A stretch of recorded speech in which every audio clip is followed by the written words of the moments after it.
Some time ago, it was announced that actor Matt Damon would headline the upcoming new film, The Martian. Now it's being reported that Oscar winner director Ridley Scott has signed on to direct the film, which is described as follows. 6 days ago, astronaut Mark Watney became one of the first people to walk on Mars. Now he's sure he'll be the first person to die there.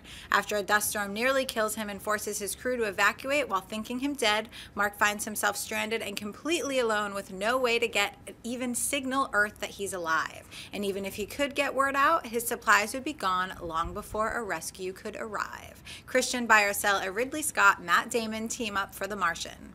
I'm going to buy it, and here's why. I'm going to first talk to the people who I know probably might sell it, because Ridley Scott had The Counselor, and also, you know, some people either didn't like or just liked Prometheus.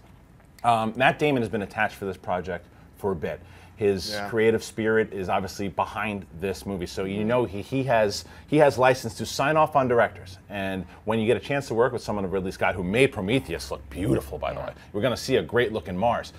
But Matt Damon is the creative, I think, driving force for this particular film, and to mix that in with a talent, with someone, a legend like Ridley Scott, I think we can be in good shape with this movie. I haven't liked a Ridley Scott movie since Matchstick Men, 2003. Yeah, I mean, look, Ridley Scott is still Ridley Scott.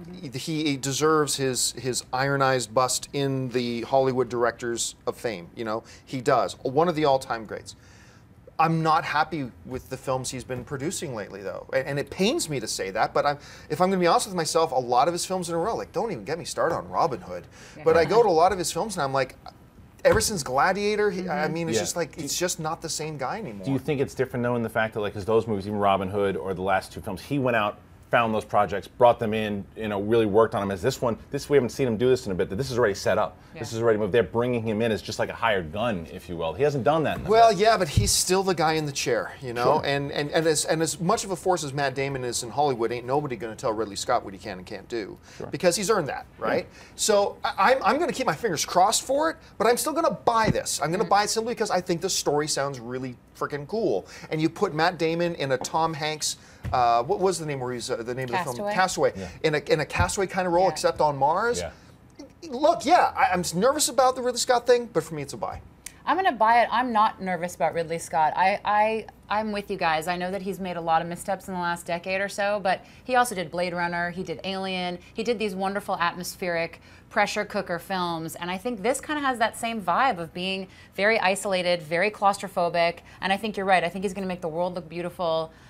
Simon Kinberg is producing this, and he certainly has his experience with big budget productions. I'm excited for this. I think it's going to be good. Hey everyone, if you liked this video, click that thumbs up button and make sure to subscribe to our AMC Movie News YouTube channel. It's free and helps you stay up to date with all the latest movie news, as well as our daily AMC movie talk show. Also, make sure that you follow us on Facebook and Twitter to stay up to date with all of our special promotions, contests, and prize giveaways.